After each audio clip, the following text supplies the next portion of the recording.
Y luego de la explosión sucedida en un hospital de Gaza el pasado martes que dejó cientos de muertos, diversas autoridades, tanto palestinas como israelíes, siguen buscando a los responsables. De acuerdo con videos revisados por CNN, así como imágenes satelitales del lugar, se sugiere que fue un cohete lanzado desde dentro de Gaza el que habría explotado en el aire e impactó en el hospital. Expertos en armas y explosivos compartieron a CNN que este escenario es el más certero y aseguran que las disponibles no apuntan a que el ataque haya sido por parte de Israel. Sin embargo, CNN aclara que esta no es una conclusión definitiva ante la imposibilidad de acceder al lugar y recoger evidencia en el terreno.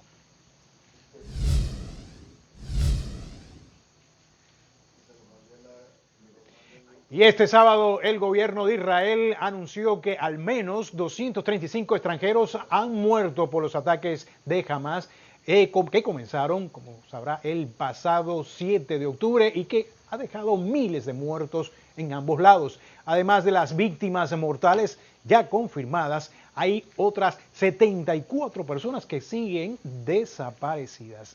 Las víctimas de Latinoamérica se componen de 20 argentinos muertos y 7 desaparecidos.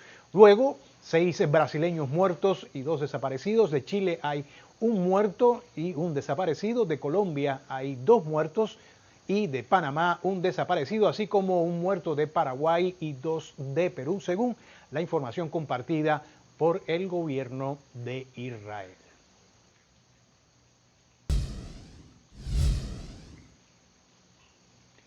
Las 2 mujeres estadounidenses liberadas son madre e hija y recibieron una llamada del presidente de Estados Unidos, Joe Biden.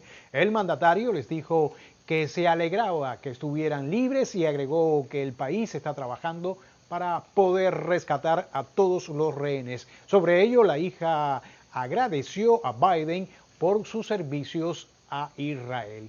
Durante la llamada que fue realizada desde la oficina oval de la Casa Blanca, Biden manifestó que aunque las mujeres aún no estaban en casa, deseaba que se encontraran bien y reiteró su compromiso de rescatar a todos los rehenes que se encuentran en manos de Hamas. El video de la llamada fue compartido en las redes sociales de la Casa Blanca.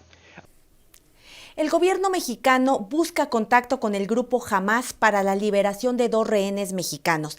Así lo dijo el lunes el vocero de la presidencia, Jesús Ramírez Cuevas, en declaraciones a la prensa, lo que ha causado polémica en el país. Las declaraciones del vocero presidencial fueron matizadas un día después por la canciller mexicana Alicia Bárcena, quien durante su comparecencia ante el Senado mexicano este martes confirmó que México ha entablado comunicación con los gobiernos de Francia e Israel y otras naciones amigas que buscan liberar a sus rehenes. En el caso de México, de la joven Ilana Gritsevsky y Orión Hernández. Ella de nacionalidad israelí-mexicana y él franco-mexicano. Esto es parte de lo que dijo el vocero presidencial el lunes. Nada más la información que se tiene de la Cancillería es que la Cancillería está interviniendo para buscar contactos tanto con Hamas como con gobiernos y organizaciones afines para identificar primero dónde están y buscar que los liberen.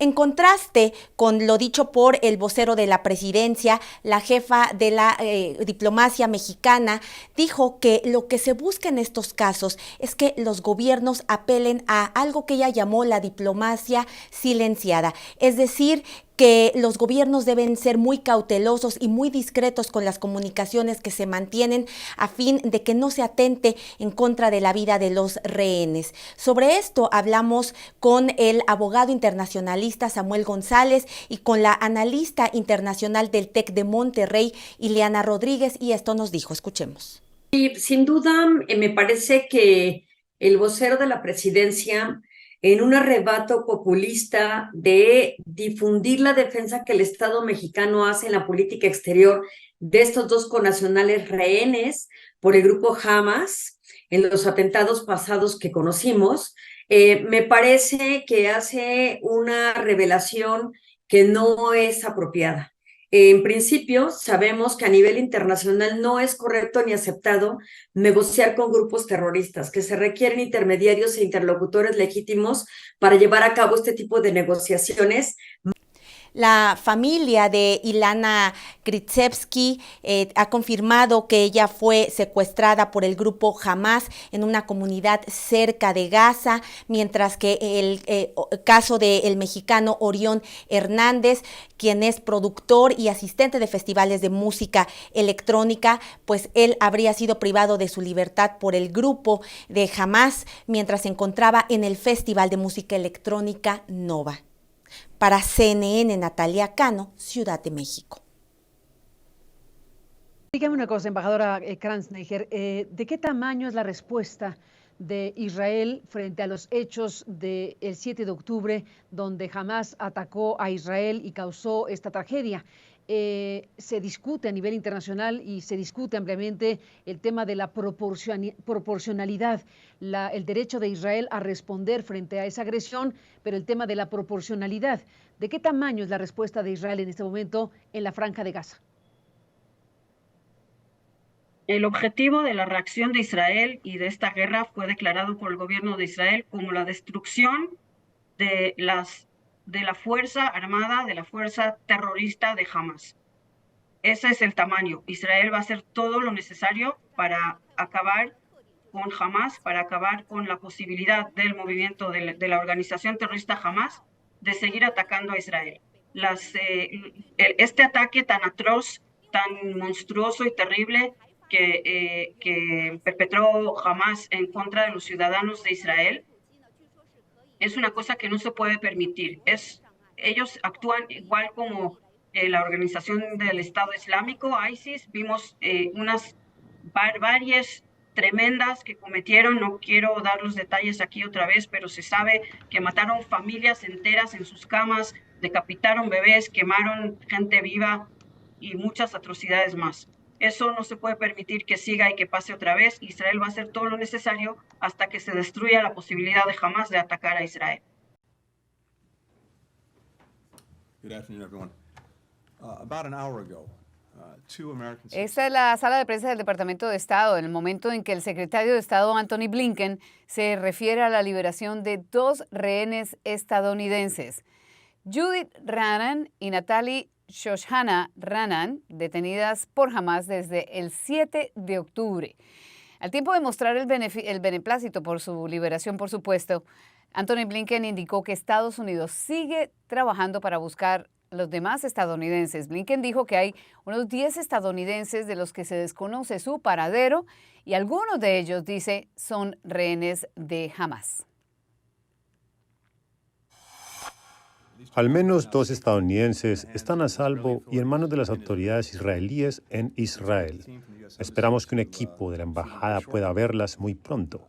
En las próximas horas recibirán todo el apoyo que puedan necesitar. Y por supuesto, no vemos la hora de lograr que ellas se reúnan con sus seres queridos.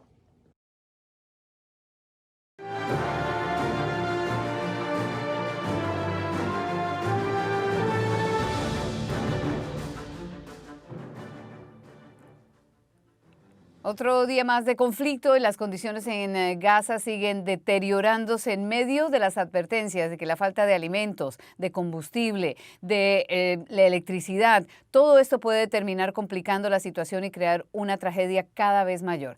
En Gaza también están los rehenes que capturó Hamás el 7 de octubre. Las fuerzas de defensa de Israel dicen que la mayoría de esos rehenes siguen con vida. Pero vamos con nuestro compañero Rafael Romo. Él está en Tel Aviv toda esta semana, está muy pendiente de los desarrollos día a día. Hay buenas noticias, sí, para una familia. Hay muchas más angustiadas, Rafa. Es un placer tenerte con nosotros. Hoy ha sido un día relativamente tranquilo en la mayor parte del tiempo, pero comenzaron los bombardeos otra vez y la angustia para muchos. Cuéntanos. Sí, Yone, y mira, ahora que mencionas lo de los bombardeos, aquí en Tel Aviv se escuchan a la distancia, pero es un sonido duro, de cañonazos que podemos percibir aquí. Suponemos que está ocurriendo en Gaza y sí, definitivamente la liberación de los rehenes, la noticia del día, después de confirmar que habían sido liberadas con el transcurso de las horas, nos hemos enterado de detalles sobre quiénes son estas rehenes liberadas. La oficina del primer ministro israelí confirma que se trata de las ciudadanas estadounidenses Judith Tay Reynan y su hija Natalie Reynan, de 17 años, quienes fueron secuestradas durante el ataque inicial de Hamas contra Israel hace casi 2 semanas. CNN también se enteró de que las Reynan son del área de Chicago y habían estado visitando a familiares en el kibutz de Naal Oz, en el sur de Israel, cuando fue atacado por Hamas, según su familia. Según el gobierno de Israel, fueron entregadas en la frontera israelí con Gaza y actualmente se encuentran de camino a una base militar israelí para reunirse con su familia. Así lo explicó un vocero del gobierno de Israel. Hoy se dio la liberación por parte de la organización terrorista Hamas de Judith y Natalie Reynan, madre e hija que eran rehenes. Ya están en territorio de Israel con las fuerzas de seguridad. Ambas fueron capturadas por Hamas en el ataque sorpresa del sábado anterior, mientras visitaban el kibutz Naal Oz. El jefe de la Fuerza Especial de Personas Secuestradas y Desaparecidas, junto con las fuerzas de defensa de Israel y las fuerzas de seguridad, las recibieron en la frontera con Gaza y ya están en camino a encontrarse con sus familiares. CNN también se enteró de que ambas fueron liberadas por motivos humanitarios porque la madre se encuentra en mal estado de salud. Vuelvo contigo, Ione. ¿Puede Estados Unidos ayudar tanto a Israel como a Ucrania? Tenemos la capacidad y la obligación de hacerlo. El papel de Estados Unidos en un lugar y en el otro es muy importante. ¿Cómo lo observas? ¿Qué tipo de circunstancia se puede desarrollar y qué tipo de papel va a jugar la potencia? No, me parece que este mensaje sin duda busca darle pues cierta calma y seguridad a los ucranianos de que no se van a distraer todos los recursos hacia Israel. Estados Unidos tiene ahorita abiertos, además de estos dos frentes, desde luego la tensión en la región del Indo-Pacífico, particularmente en torno a Taiwán, y la banda ancha que tiene para operar el gobierno estadounidense, pues en términos de recursos no solamente militares, sino incluso económicos y diplomáticos, pues empieza a dividirse entre estos tres conflictos. Desde luego que las declaraciones de Joe Biden buscan mandar un mensaje a Ucrania de que no lo van a dejar solo, pero también a Rusia, de que seguirá Occidente de la mano del gobierno ucraniano en este conflicto armado, que como bien señalas, ya son 19 meses de conflicto y que eso no implica que haya disminuido la intensidad. De hecho, lo que pudimos observar en el terreno es un conflicto que sigue a una enorme intensidad en la parte este del país. Desde luego, toda la economía de guerra de Ucrania está en marcha, hay ciudades que están funcionando, pero mucho en torno a la industria también de la guerra. También hay voluntarios que han venido de diferentes partes del mundo para apoyar al ejército ucraniano, y desde luego que de la mano de todo esto, pues el apoyo de los países occidentales, particularmente Estados Unidos, pero también la Unión Europea, que ha sido uno de los pilares más grandes y que en las últimas semanas pues sufre ahí algunas complicaciones, sobre todo porque Eslovaquia gana el partido, las elecciones recientes, el partido pro-Rusia, y pues este nuevo gobierno eslovaco seguramente tomará posturas similares a las del gobierno de Víctor Orbán en Hungría para bloquear al seno de la Unión Europea pues las iniciativas que tengan que ver con el apoyo a Ucrania, de manera que hay ciertas fisuras que empiezan a observarse en diferentes frentes del bloque occidental, pero creo que la apuesta de Ucrania será pues seguir impulsando en esta contraofensiva que se lleva a cabo. Vienen meses muy complicados, el invierno, nos decían acá, es la etapa más difícil para los ucranianos porque Rusia ataca la infraestructura estratégica dejándolos sin luz, y pues esto complica desde luego las comunicaciones e incluso temas humanitarios como pues tener calefacción en temperaturas que son muy inclementes y acceso a servicios básicos, Carmen. For the first time in weeks, aid has made its way into Gaza. This morning, the Rafah border crossing between Egypt and Gaza has opened, but not for long. 20 aid trucks made it through the crossing before it was closed again. Before the trucks arrived, Hamas-controlled media said the trucks were carrying medical supplies and canned food. We were on the Egyptian side of the Rafah border crossing yesterday. That was when the hope was that those trucks would start to move. They didn't, but about 10 o'clock this morning, local time, those 20 trucks of aid did manage to go through. Basically, they go into the sort of no man's land, they unload, the aid is loaded onto a Palestinian truck, which then goes inside Gaza. I want to be very clear, though. Before this war, before 2 weeks ago, approximately 455 trucks of aid would arrive in Gaza every single day. You've now had 2 weeks of no aid, followed by 1 day of 20 trucks. This is a drop in the ocean. The World Food Program saying that this aid can maybe meet the needs of some 30,000 people, and they need to meet the needs of 900,000 people. So the UN is very emphatic about this. They are hoping that this is just the very first sign of things to come, and that tomorrow or on Monday, UN trucks, because these trucks were Egyptian Red Crescent trucks, UN trucks from Monday will be able to start moving through that border in a sustained and continuous humanitarian corridor. Nir Oz was one of the first kibbutzim attacked on October 7th by Hamas gunmen. Security cameras recorded some of them entering armed with automatic weapons and RPGs. When we visited Nir Oz this week, the carnage was clear. No family, no home here was untouched by terror. People's possessions are strewn all around, left behind by men who looted and killed for more than 7 hours. The silence now sounds sickening. A breeze blows through broken windows. Flies buzz in the debris. The residents who survived are gone. Only some cats have returned. Every home, it seems, has been defiled. Family photos remain on the fridge. The people who lived here hid in their safe room. Lucky for them, the door held strong. You can tell gunmen tried to pry this door open. This handle has nearly been pulled off from tugging it. They weren't able, the lock held. It looks like they tried to pry open the door as well. You can fit your hand through here. They could just maybe look in, but they couldn't actually break through this door. Around back, we check the window of the safe room. Inside, the bed and sheets are soaked with blood. One member of the family who hid here was wounded, but he and they survived. But according to the IDF, about a quarter of the 400 people who lived in Nir Oz are dead or missing. In another house in this kibbutz, gunmen broke in and murdered a woman named Bracha Levinson.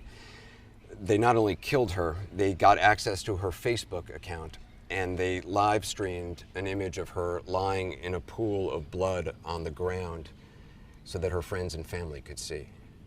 This is Bracha Levinson. She was 74 years old.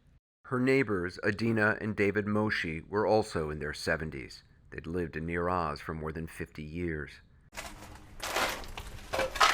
We found their home completely torched. Dishes were still in the dishwasher. They hid in their safe room when the gunmen came. Her granddaughter, Anat, says Adina messaged her family they were okay. My grandmother was a very, very strong. She didn't want us to be panicked. Later on, worried about you in that moment. Yeah, she's this kind of woman. She always takes care of us. But inside the safe room, there was reason to panic. A pool of dried blood, evidence of what happened. David Moshe was shot and killed here, holding onto the door handle to prevent the gunman from getting in. He was a hero when he was shot. So there are 3 gunshots on the door that succeeded to break through the door. Their attackers dragged Adina Moshe out through the safe room window. She later appeared in this video posted online, sandwiched between gunmen on a motorbike in Gaza. Some of the missing have been found. The bodies of 80-year-old Carmela Dan and her 13-year-old granddaughter Noya were identified this week. Her former son-in-law, Afer Calderon, is still missing, as are two of his children, Sahar and Erez. This video shows Erez being dragged away by gunmen, one of whom appears to have blood on his hand. We geolocated where the video was shot. This is the last known location of Erez Calderon. He was 12 years old. He was kidnapped by Hamas gunmen, and he was videotaped as they were dragging him away in this direction. This is the fence to the kibbutz. And Gaza is only about 1.5 miles away. You can see an explosion that's just taken place in Gaza off in the distance. So the gunmen didn't have far to take him in order to get him back into Gaza. There's video of Shiri Babas being kidnapped as well, clutching her 2 children, Ariel and Kafar. Her husband is missing too. We talked to her cousin last week. I want my family back. Please, I want my family back. I'm trying to be strong and stoic and speak clearly, but I'm devastated. All of the families of Nir Oz are devastated. David Moshe was buried there this week. His granddaughter, Anat, wanted us to see a video that was played at his funeral. It's from a celebration at the kibbutz earlier this year. That's David singing. He's then joined by other members of the kibbutz. He's singing the first sentence. This is what the song means. The time will fix all that breaks. That's the message, and you're allowed to be afraid, and you're allowed to be sad. But tomorrow we can rebuild and recover.